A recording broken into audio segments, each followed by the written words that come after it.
uyu munsi barashaka kwiga ku bijyanye kwinjira mu bwami bw'Imana. Kwinjira mu bwami bw'Imana. Entering the kingdom. Kwinjira mu bwami bw'Imana. Icyambere cyo kumenya ubwami bw'Imana ntabwo ari igitekerezo gishya. Ibyo bita mu Gifaransa cyangwa mu Cyongereza concept. Ntabwo ari concept umuntu yazanye, ntabwo ari ibintu umuntu yazanye. Imana ubwayo niyo yazanye iryo jambo. Amen.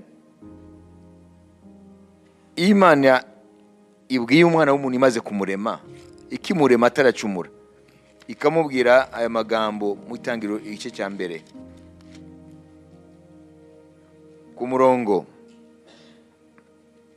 wa 28, 27, 28.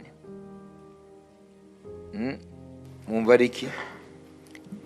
Imana iri mu muntu ngo agire ishusho yayo, afite ishusho y'Imana niko yamuremye, umugabo n'umugore niko yabaremye.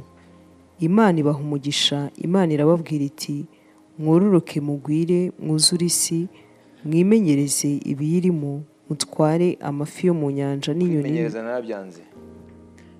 Dieu créa l'homme à son image.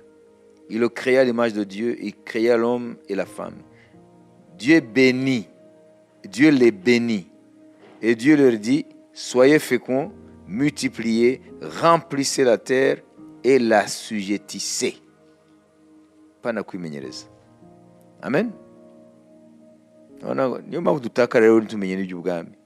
Kubera uko tukoresha Bibiliya yahinduwe kenshi, nako yahinduwe mu magambo menshi ugasanga ntago ari byo.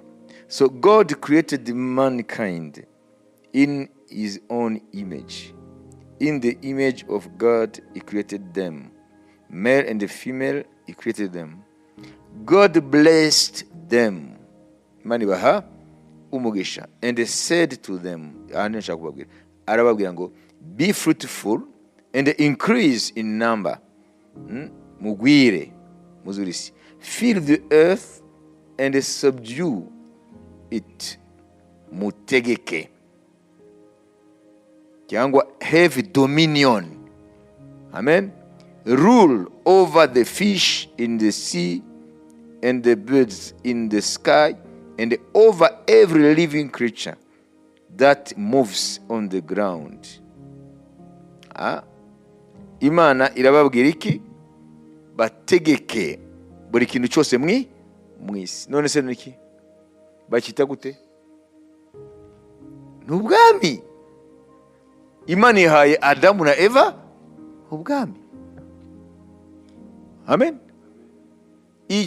Iyo ni notion ya mbere mukwiye kumenya.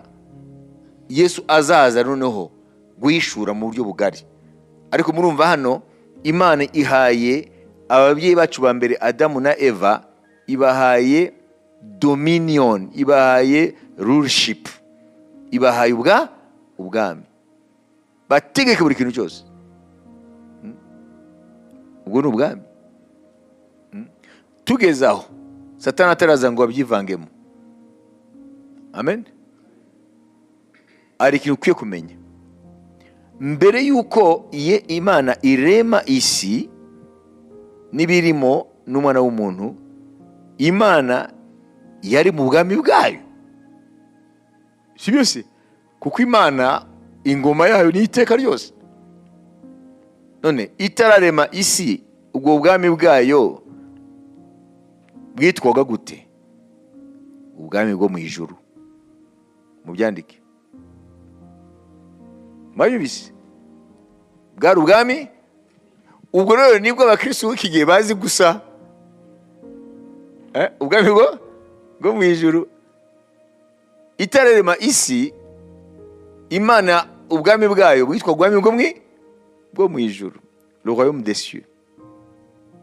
Noneho imaze kurema isi n'ibirimo byose, hanyuma ikarema umwana w'umuntu Adam n'umufasha we Eva. Imana noneho aho itangije iki? ubwami bw'Imana bwitwa gute? Extending kingdom. Imana extending kingdom.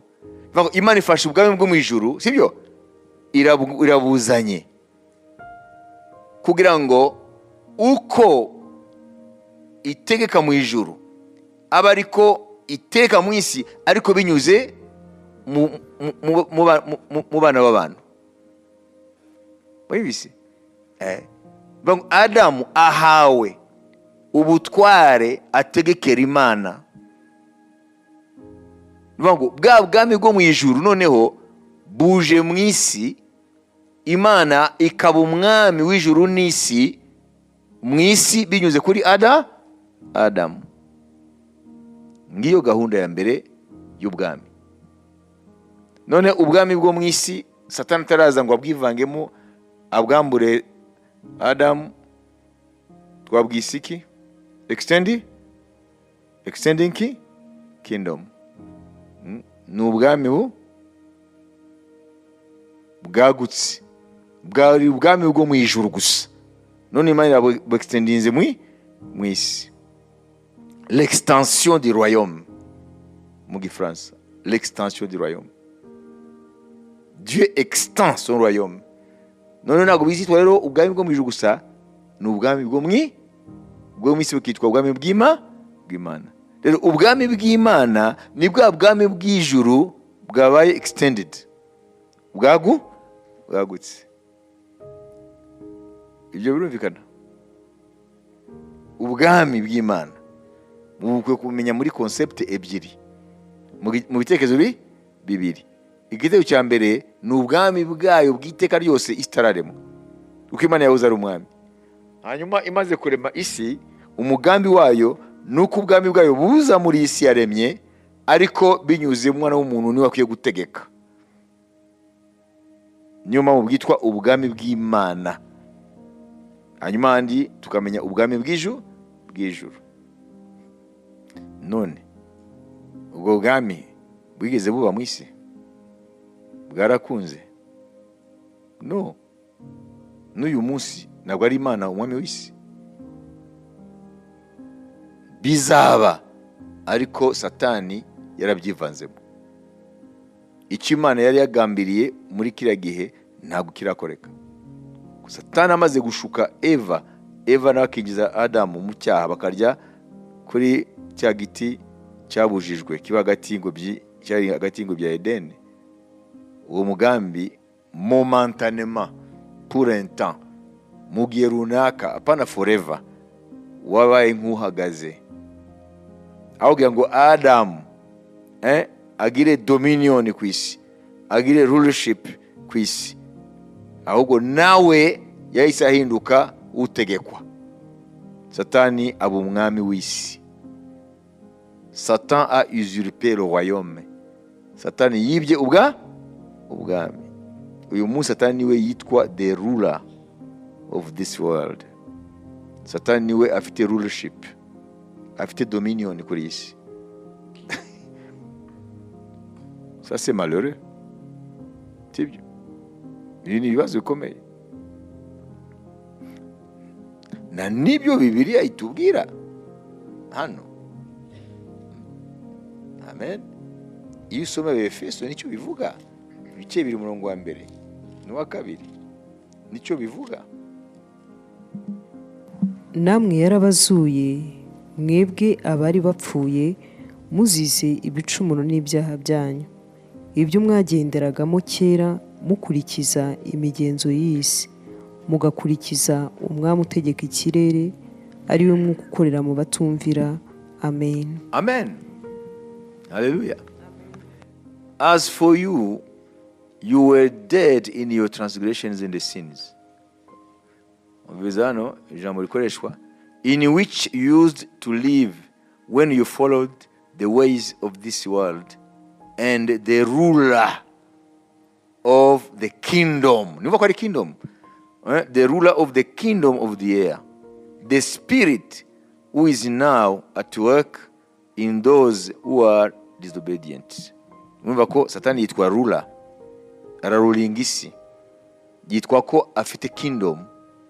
Bivuga ngo aho kugira ngo ubwami bw'Imana bumanuke mu isi, amen, noneho Adamu na Eva n'urubyaro rwabo bahinduka ibikomangoma muri ubwo bwami, urubyaro rwa Adamu na Eva bahinduke ibikomangoma, ahubwo barambuwe rugikubita, barambuwe ubwo bwami.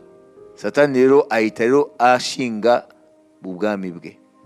Ubu niwe yitwa the ruler of this dark world, niwe umwami w'isi y'umwijima. Niyo mpamvu ubona isi nta mahoro ifite, uko Yesu yitwa umwami w'amahoro, nuko nta mahoro hari. Nivuga ngo isi ntabwo iyoborwa nawe.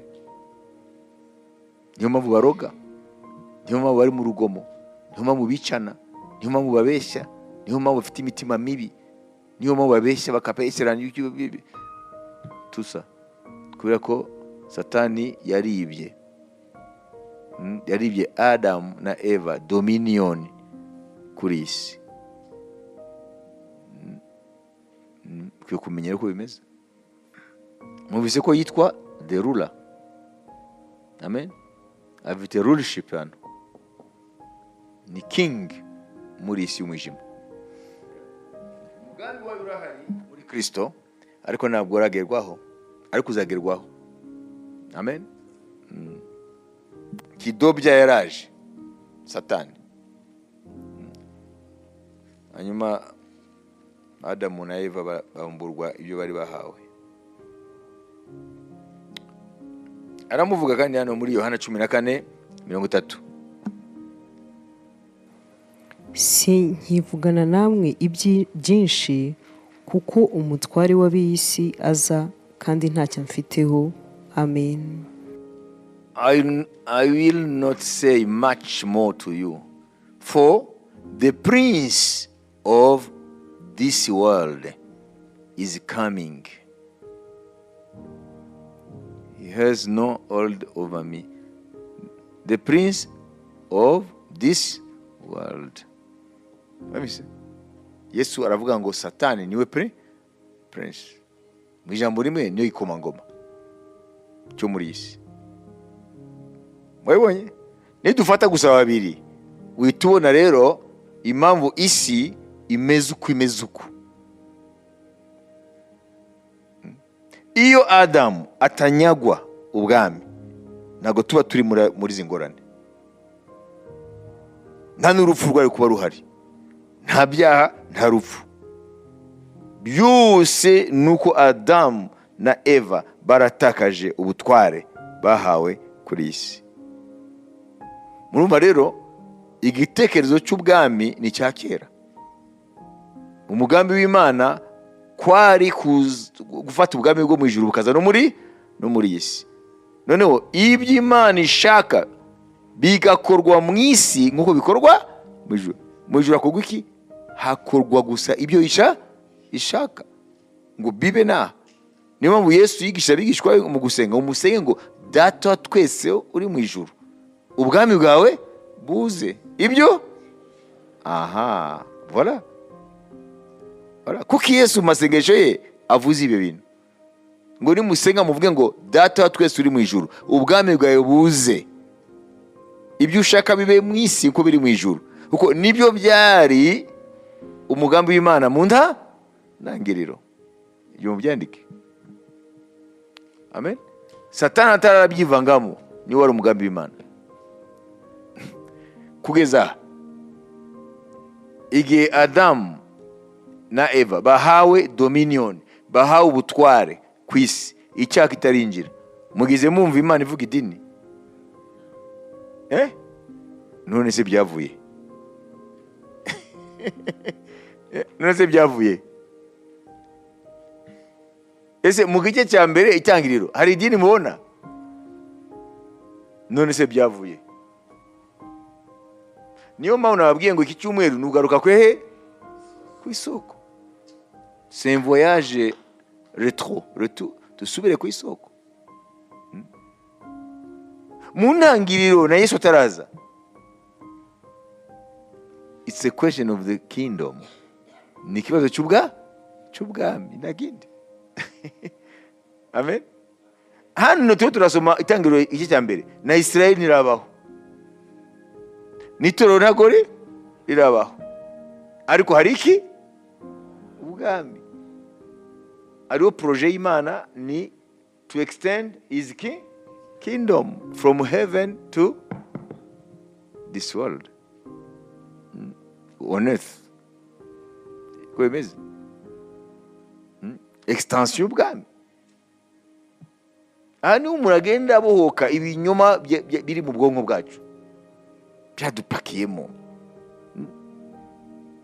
tukabimbata ibinyoma tutabizi. Babizi. Hano niho ndababwira itangiriro igice cya mbere, Isirayeli ntirabaho, kuko Aburahamu ntarabaho, ariwe sekuruza wabo. Itorero naryo ntabwo rirabaho, kuko Yesu ntabwo araza. Ndavuga itangiriro igice cya mbere. None se Imana iravuga iki? Ubwami. Adam. Amen. Hallelujah. Have dominion. Rule. Tegeka byose. Rule over everything. Imana yamuhaye dominion. Nivuga ngo Adam yari prince par vocation. Mu kumurema Imana yamuremye nk'igikomangoma cyayo. Amen. Kuko Imana niyo king, sibyo, mu ijuru, kandi ikagambira kuba king mu isi. Noneho Adamu akabiki ikomangoma. Niyo mpamvu muri genealogy ngo Adamu mwene Imana. Nete mukundwa, dusomere Luka ibice 3, ibisekuruza bya Yesu. Ugeze, simvuga ngo bisome byose, nibura utagire ku murongo, usome gusa 23 uhita usimbuka kuwa nyuma 38. Ibisekuruza bya Yesu nguko Luka yabyanditse. Ubwo Yesu yatangiraga kwigisha, yari amaze imyaka nka 30 avutse. Abantu bibwiraga ko ari mwene Yosefu mwene Heri. Tugeze aho genealogy aho akomoka, bikurikije ibisekuruza byo muri isi. Mwene Enoshi, mwene Seti, mwene Adamu w'Imana. Voilà. Amen. Mwene Adamu w'Imana. Ngo mu mugambi w'Imana wo kuzana ubwami mu isi, Imana yari kuba umwami mu ijuru, ibe umwami mu isi, Adamu akaba iki? Ikomangoma. Ngo umugambi ko wari umeze. Iyo niyo plan y'Imana.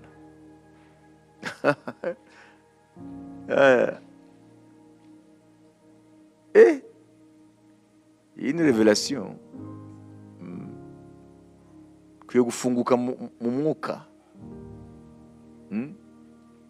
Adamu akaba igikomangoma mu bwami bw'Imana. Para mu bwami bwo mu ijuru, mu bwami bw'Imana hano.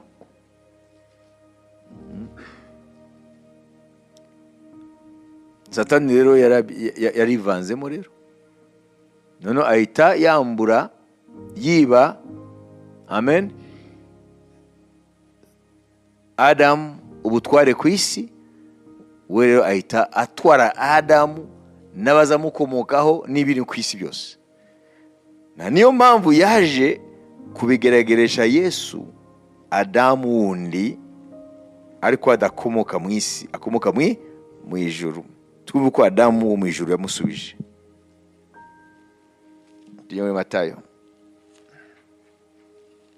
Ibi ni ibintu nashanga mbatangirane n'ibintu by'ibanze, kuko nimbajya mu bintu byo hejuru bizaba ari kibazo. Tugeze hariya muri Matayo ibice 4. Satani agerageza umwami wacu, sibyo? Tuno ku murongo wa mbere, ibice 4 Matayo, umurongo wa mbere tugeze ku murongo wa 11. Maze Yesu ajyanwa n'umwuka mu butayu kugeragezwa n'umwanzi. amaze iminsi 40 n'amajoro 40 atarya, abona gusonza. Umushukanyi aramwegera aramubwira ati, niba uri umwana w'Imana, bwira aya mabuye ahinduke imitsima. Aramusubiza ati, handitswe ngo, umuntu ntatungwa n'umutsima gusa, ahubwo atungwa n'amagambo yose ava mu kanwa k'Imana. Maze umwanzi amujyana ku murwa wera, amuhagarika ku gasongero k'urusengero, aramubwira ati, niba uri umwana w'Imana, ijugunye hasi, kuko handitswe ngo, izagutegekera abamarayika bayo bakuramire mu maboko yabo, ngo udakubita ikirenge ku ibuye. Yesu aramusubiza ati, kandi handitswe ngo, ntukagerageze Uwiteka Imana yawe. Umwanzi arongera amujyana mu mpinga y'umusozi muremure cyane, amwereka ubwami bwose bwo mu isi n'ubwiza bwabwo. Aramubwira ati, biriya byose ndabiguha nupfukama ukandamya. Yesu aramubwira ati, genda Satani, kuko handitswe ngo, uramye Uwiteka Imana yawe aba ari yo ukorera yonyine. Umwanzi ahera ko aramureka, maze haza abamarayika baramukorera. Amen. Amen. Satani amweretse ubwiza bw'ubwami bwo mu isi. Avuga iki? Ngo namupfukamira akamuramya agira gute? Arabimuha. Nimumva se? Kuko Yesu aje, Satani yaramaze kwiba ubwami bw'isi. Yibaza ko aza gushuka Adamu uvuye mu ijuru, nkuko yashutse Adamu wavuye mu itaka ryo mu isi. Ariko Adamu wo hanyuma ariwe Kristo, nubwo yari mu mubiri wa Adamu wa mbere, ariko ntabwo yari mu kamero ke. Amen. Rero Adamu hanyuma yaranesheje Satani. Imana ishimwe cyane. Kuko icyamuzanye yaje kugarura ibyo Satani yibye. None twabimenye. Yibye iki? Ubwami. Voilà. Yesu Adamu hanyuma, niko batubwira Abakorinto ba mbere 15. Adamu hanyuma wavuye mu ijuru n'umwuka, yaje kugarura ibyo Adamu wa mbere yibwe na Satani. Kandi twabonye ko cyo yibwe dominion, yibwe kingdom, yibwe rulership, yibwe ubwami yari yahawe muri isi. Hano rero muvavanura ibintu. Nubwo ubwami bivugwa byinshi, ukwiye kwizera, ukwiye kwihana, ukwiye kuvuka ubwa kabiri, ukwiye kubatizwa mu mazi menshi, n'ibindi byose bijyanye n'agakiza. Ariko byose intego yabyo nuko uba umwana w'ubwami. Niyo mpamvu ukwiye kutagira agace k'ubutumwa, kuyogira ubutumwa bwuzuye. Intego nyamukuru yazanye Yesu. Amen. Binyuze muri redemption, gucungurwa, kuberwa ibyaha n'ibindi, no kugira ngo abizera babe abana b'ubwami. Rero bakwiye kwigishwa ibyo bwami. Vuga rero inyigisho z'ubwami za ngloba zirimo byose. Ariko ku iherezo rya byose, ubwami bw'Imana, amen, byose birangiye byose. Yesu abirangije byose. Sivuga ibyo gucungura, umugambi wose w'Imana awurangije, ngo n'umwana nawe azahita asubiza byose se, ngo Imana ibe byose muri byose no muri bose. Icyo gihe ubwami bw'Imana buzinjira mu bwami bw'ijuru. None hazavugwa gusa ubwami bw'ijuru. Imana yabwe icyubahiro. Ni ukuvuga ngo turi muri process.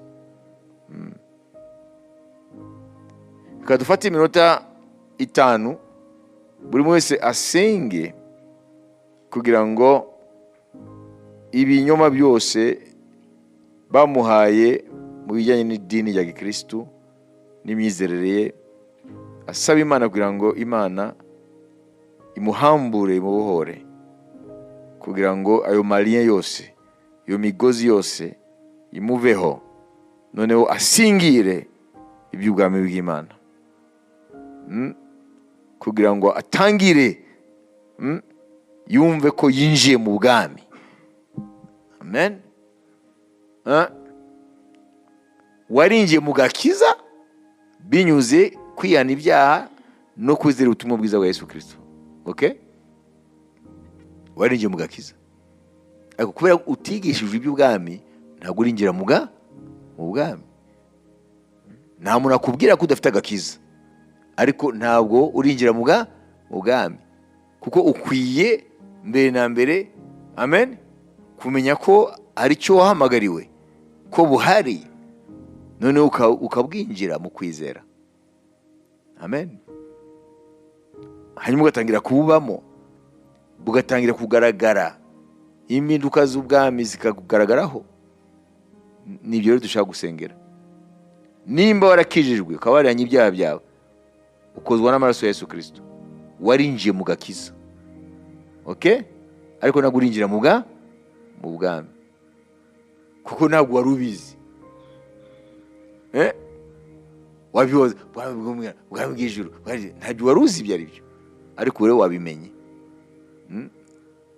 Navuze ko ejo ntushobora kwizera ibyo utazi, kuko kwizera kuva ku kumva, ukumva ijambo rya Kristo. Rero ntushobora kumbwira ngo ushobora kwizera ibyo utazi, kuko kwizera gufite substance, ni ijambo ry'Imana. Rero wamenye ko ubwami bw'Imana, amen, buri mu byo byose. Ubutumwa butubwira kwihana, ubutumwa butubwira ibyo Yesu yakoze ku musaraba, ubutumwa butubwira ibindi byose biri mu bwami bw'Imana. Ubwami bw'Imana ni bugari. Niyo mpamvu nshaka kuvuga ko ubwami bw'Imana burenze Isirayeli, burenze n'itorero. Amen. Icyo nicyo twahamagariwe. Fari 5 minutes.